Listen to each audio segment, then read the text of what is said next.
Hello friends, NMMS आणि 8वी scholarship या स्पर्धा परीक्षांसाठी इंग्रजी वर्णमाला हा जो घटक असतो बुद्धिमत्ता चाचणी या विषयामध्ये, तर त्याच्यावर आधारित गटाशी जुळणारे पद हा जो टॉपिक आहे त्याच्यावर आधारित काही सराव प्रश्न आपण पाहतोय. या आधीच्या 2 व्हिडिओमध्ये आपण भाग 1 आणि भाग 2 याच्यामध्ये यावर आधारित काही प्रश्न पाहिलेले आहेत.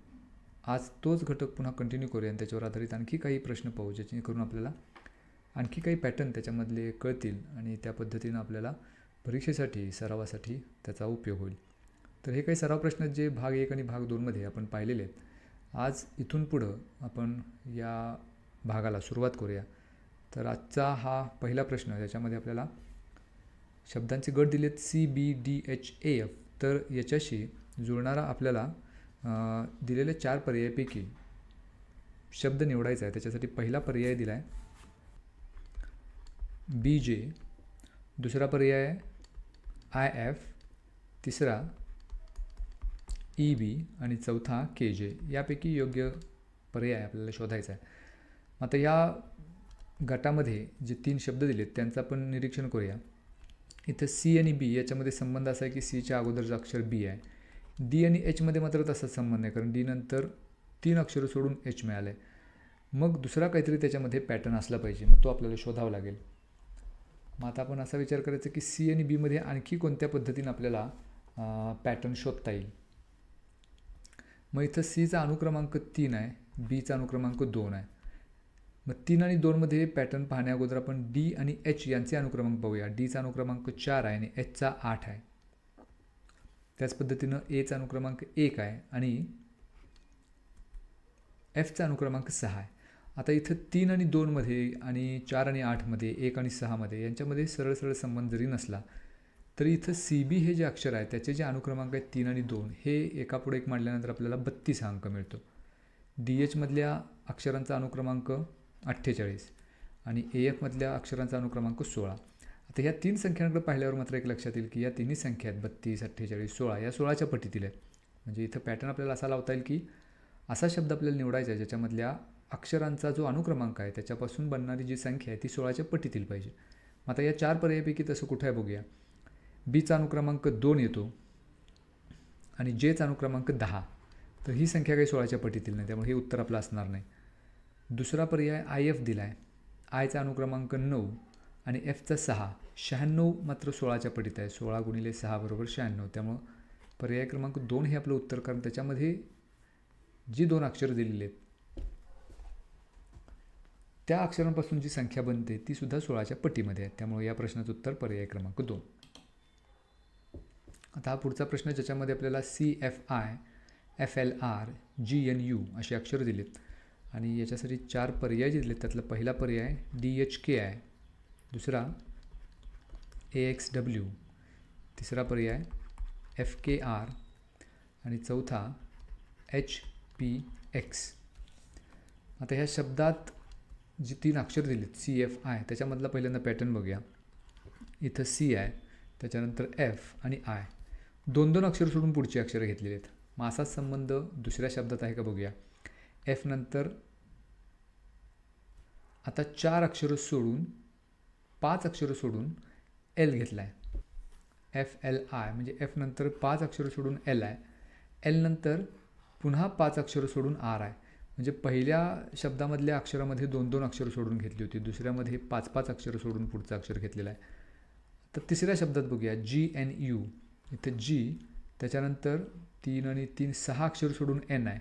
N नंतर पुन्हा ही 3 अक्षर सोडून U आहे. म्हणजे इथंच 6-6 अक्षर सोडून पुढचं अक्षर घेतले. म्हणजे प्रत्येक ठिकाणी इथं 2 आहे, इथं 5 आहे, इथं 6 आहे. ही वेगवेगळ्या संख्या जरी असतील तरीसुद्धा त्या शब्दात जी काही अक्षर आहेत त्याच्यामध्ये एक समान पॅटर्न आपल्याला दिसतो की पहिल्या 2 अक्षरामध्ये जसा संबंध आहे तसाच पुढच्या 2 अक्षरांच्यामध्ये. म्हणजे पहिल्या अक्षरानंतर 2 अक्षर सोडून पुढचं, त्याच्यानंतर 2 अक्षर सोडून पुढचं, अशा पद्धतीचा पॅटर्न आहे.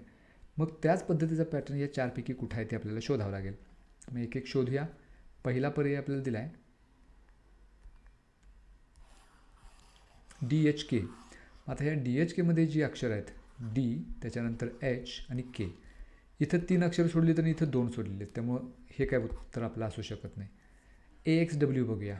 A त्याच्या मागं 2 अक्षर सोडून X आणि लगेच W आहे, त्यामुळे हाही पर्याय नाही. FKR बघू. F त्याच्यानंतर 4 अक्षर सोडून के आणि त्याच्यानंतर 6 अक्षर सोडून आर आहे. त्यामुळं इथे सुद्धा तसा पॅटर्न आपल्याला दिसत नाही. आता शेवटचा एकच पर्याय राहिला HPX. मग इथं एच नंतर 7 अक्षर सोडून पी आहे, पी नंतर पुन्हा 7 अक्षर सोडून एक्स आहे. म्हणजे इथं तसाच पॅटर्न आहे. एच आणि पीमध्ये 7 अक्षर आहेत, पी आणि एक्समध्ये 7 अक्षर आहेत. जसा संबंध या 3 शब्दांच्या मध्ये आहे तसाच इथं आपल्याला दिसतो. त्यामुळे पर्याय क्रमांक 4 हे आपलं या प्रश्नाचं उत्तर.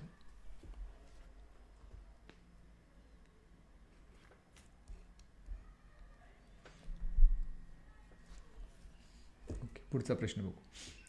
BDDPCI याच्यामध्ये आपल्याला जो संबंध आहे त्याच्यानुसार दिलेले 4 पर्यायामधला पर्याय शोधायचा आहे. पहिला पर्याय AA, दुसरा आहे EX, तिसरा DT आणि चौथा पर्याय KZ. मग BD हा जो शब्द आहे त्याच्यामध्ये B आणि D याच्यामध्ये 2 अक्षर सोडलीत. DPमध्ये मात्र तसा संबंध नाही. म्हणजे इथं आपल्याला वेगळा काहीतरी संबंध शोधावा लागेल. मग इथं Bचा अनुक्रमांक बघूया 2 आहे आणि Dचा अनुक्रमांक 4 आहे. पुन्हा इथं Dचा अनुक्रमांक 4 आहे आणि Pचा अनुक्रमांक 16 आहे. Cचा अनुक्रमांक 3, Iचा अनुक्रमांक 9. मग या अनुक्रमांकांचं निरीक्षण केल्यावर आपल्या लक्षात येईल की 2 आणि 4 किंवा 4 आणि 16 किंवा 3 आणि 9 याच्यामध्ये संबंध काय, तर 2चा वर्ग 4 आहे, 4चा वर्ग 16, 3चा वर्ग 9. म्हणजे पहिल्या अक्षराचा जो वर्ग आहे त्या अनुक्रमांकांचं अक्षर त्याच्या पुढे लिहिलं आहे. मग असा संबंध आपल्याला शोधायचा आहे. पहिला पर्याय AA दिला आहे.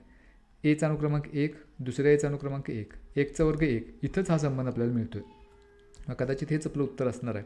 तरीसुद्धा पुढचे सगळे पर्याय आपण पहिल्यांदा चेक करूया. E म्हणजे अनुक्रमांक 5 आणि X त्याचा अनुक्रमांक 24 येतो आहे. त्यामुळे तिथं काही तसा संबंध नाही. Dचा अनुक्रमांक 4, Tचा अनुक्रमांक 20, इथंही तो संबंध नाही.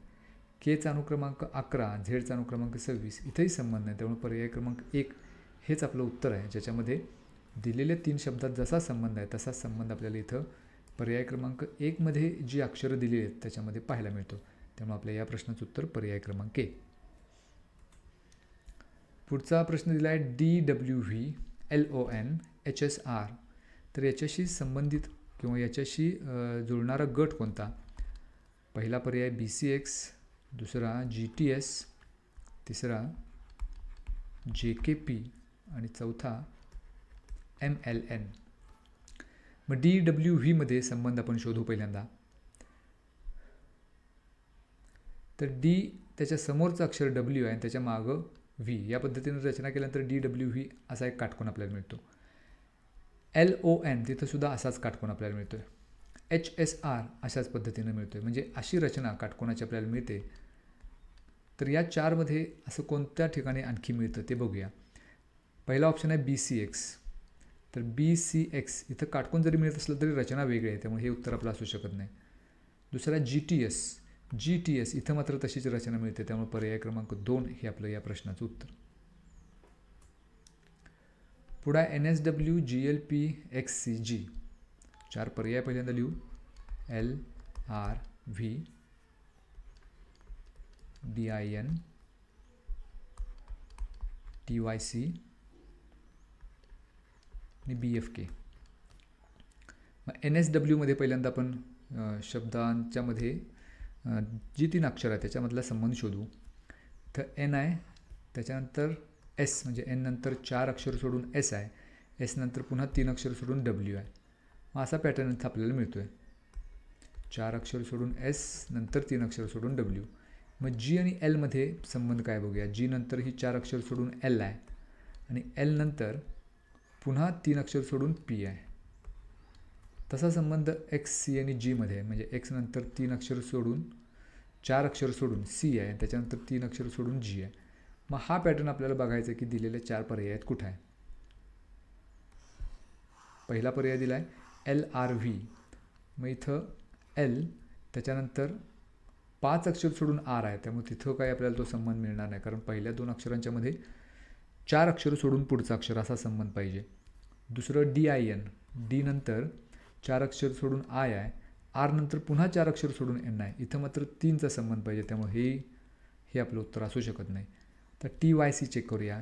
T नंतर 4 अक्षर सोडून Y, Y नंतर 3 अक्षर सोडून C, त्यामुळे हे उत्तर आपलं आहे की टी आणि वायमध्ये 4 अक्षर आहेत आणि वाय आणि सीमध्ये 3 अक्षर आहेत. जसा पॅटर्न या 3 शब्दांच्या मध्ये होता तसाच आपल्याला पर्याय क्रमांक 3मध्ये जे अक्षरं दिलेली आहेत त्याच्यामध्ये दिसतोय. त्यामुळे आपलं प्रश्नाचं उत्तर पर्याय क्रमांक 3. पुढचा प्रश्न आहे ICFBLD. पहिला पर्याय याच्यासाठी दिला आहे XH EO TD आणि VG. मग ICमध्ये आयचा अनुक्रमांक 9 आहे आणि सीचा अनुक्रमांक 3 आहे. मग 9ला 3 भागल्यानंतर उत्तर 3 मिळतं आपल्याला. असा एक पॅटर्न पटकन आपल्याला लक्षात येतो. F आणि Bसाठी पाहूया. Fचा अनुक्रमांक 6 आहे आणि Bचा अनुक्रमांक 2 आहे. इथं सुद्धा 6ला 2 भागलं तर 3 उत्तर मिळतं. आता असाच पॅटर्न L आणि Dमध्ये आहे का बघूया.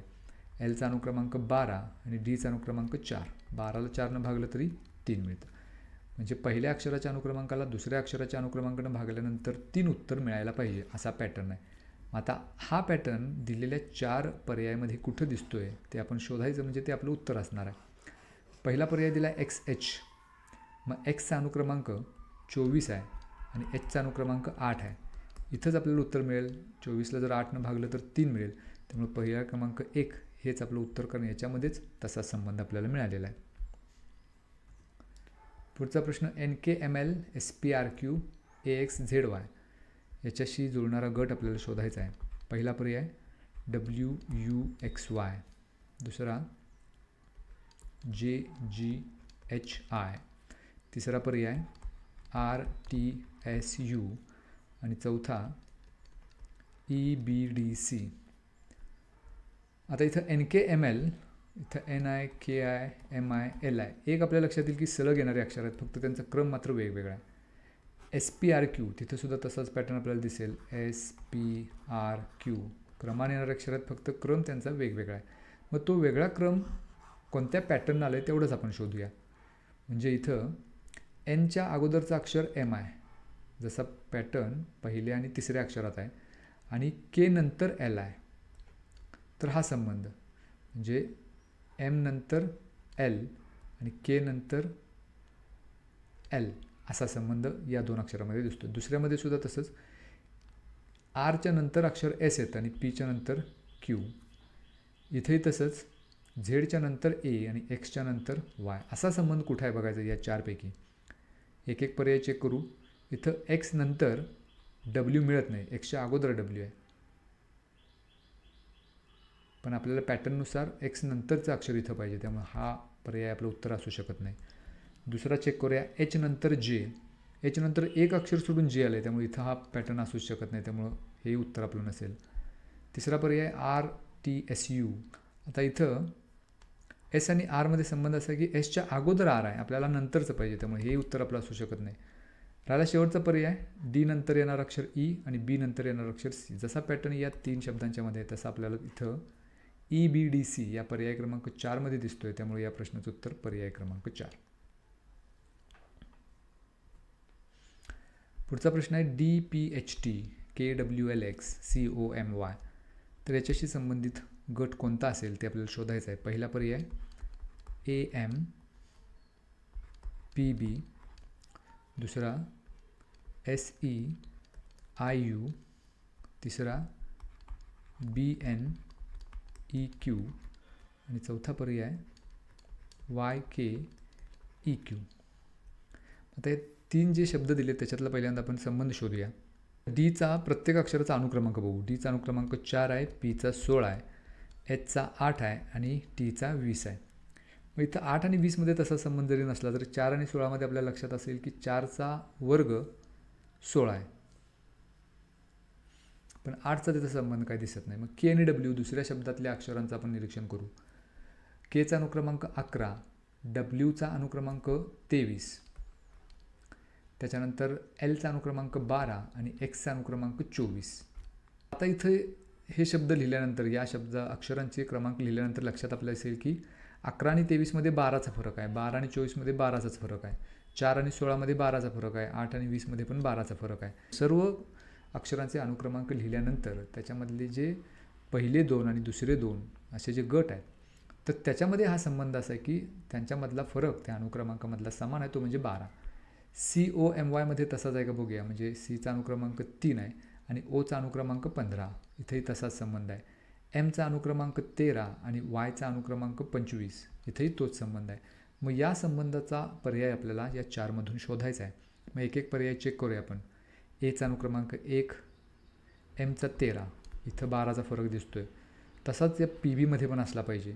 मग Pचा अनुक्रमांक 16 आणि Bचा अनुक्रमांक 2. 16 आणि 2मध्ये मात्र 14चा फरक आहे, त्यामुळे हे उत्तर आपलं असू शकत नाही. आपल्याला 12 फरक पाहिजे. SE पाहू. Sचा अनुक्रमांक 19, Eचा अनुक्रमांक 5. 19 वजा 5 14 मिळेल. पुढं चेक करण्याची गरज नाही, हे उत्तर आपलं असणार नाही. तिसऱ्या पर्यायामध्ये Bचा अनुक्रमांक 2 आहे आणि Nचा अनुक्रमांक 14. 14 वजा 2 12 मिळेल. आता Eचा अनुक्रमांक 5 आणि Qचा अनुक्रमांक 17. 17 आणि 5 याच्यामध्ये सुद्धा फरक 12चाच आहे, त्यामुळं पर्याय क्रमांक 3 हे आपलं उत्तर आहे. कारण याच्यामध्ये जे अक्षर आहेत त्या अक्षरांच्या अनुक्रमांकामध्ये सेम पॅटर्न आहे जसा की या दिलेल्या 3 शब्दांच्यामध्ये. त्यामुळे या प्रश्नाचं उत्तर पर्याय क्रमांक 3 BNEQ. हा पुढचा एक प्रश्न आहे. CDHEAG याच्याशी आपल्याला जुळणारा गट शोधायचा आहे. पर्याय त्याच्यासाठी पहिला दिला आहे BJ, दुसरा FH, तिसरा EB आणि चौथा KJ. आता या शब्दातील अक्षरांचे अनुक्रमांक जर आपण निरीक्षण केलं तर Cचा अनुक्रमांक 3 आहे आणि Dचा 4 आहे. तर 3 आणि 4मध्ये 1चा फरक आहे, हा एक पॅटर्न आपल्याला लक्षात येईल. पुढं आपण चेक करू. Hचा अनुक्रमांक 8 आहे आणि Eचा अनुक्रमांक 5 आहे, तर त्याच्यामध्ये 3चा फरक आहे. पुढचंही अक्षर बघू. Aचा अनुक्रमांक 1 आणि Gचा अनुक्रमांक 7. आता इथं यांच्यामध्ये असणारा फरक जो आहे तो 1, 3, 6 असा दिसतोय, पण ह्यांचा जर एकत्र विचार केला तर ही संख्या 34 बनते, ही संख्या 85 बनते, ही संख्या 17 बनते. ह्या सर्व संख्या ज्या आहेत त्या 17च्या पटीतील संख्या आहेत. तर हा संबंध आपल्याला इथं दिसतोय. म्हणजे आता ह्या 4 पर्यायापैकी असा शब्द आपल्याला शोधायचा आहे ज्या शब्दातील अक्षरांच्या अनुक्रमांकापासून जी संख्या बनते ती 17च्या पटीतील असेल. मग एक एक चेक करू. पहिला पर्याय BJ. Bचा अनुक्रमांक 2 आणि Jचा अनुक्रमांक 10. 210 ही काही 17च्या पटीत संख्या नाही. त्याच्यानंतर F, त्याचा अनुक्रमांक 6, Hचा अनुक्रमांक 8. 17 चूक 68 ही मात्र संख्या 17च्या पटीत आहे, त्यामुळे पर्याय क्रमांक 2 हे आपले या प्रश्नाचं उत्तर. तर ह्या पद्धतीचे काही प्रश्न असतात जे आपल्याला दिलेल्या गटाशी जुळणारा पर्याय निवडा यावर आधारित विचारले जाऊ शकतात. याच्यापेक्षा सुद्धा आणखी बरेचसे पॅटर्न आपल्याला पाहता येतील. त्यासाठी जास्तीत जास्त सराव करणं गरजेचं आहे. तर असे जास्तीत जास्त प्रश्न सोडवण्याचा प्रयत्न करा जेणेकरून असे जास्तीत जास्त पॅटर्न तुमच्या लक्षात येतील. पुढच्या व्हिडिओमध्ये आपण आणखी एक नवीन घटक घेऊ. नवीन घटकावर प्रश्न कशा पद्धतीनं विचारले जाऊ शकतात आणि त्याची उत्तरं सोप्या पद्धतीनं कशी मिळवायची ते आपण त्या व्हिडिओमध्ये पाहू.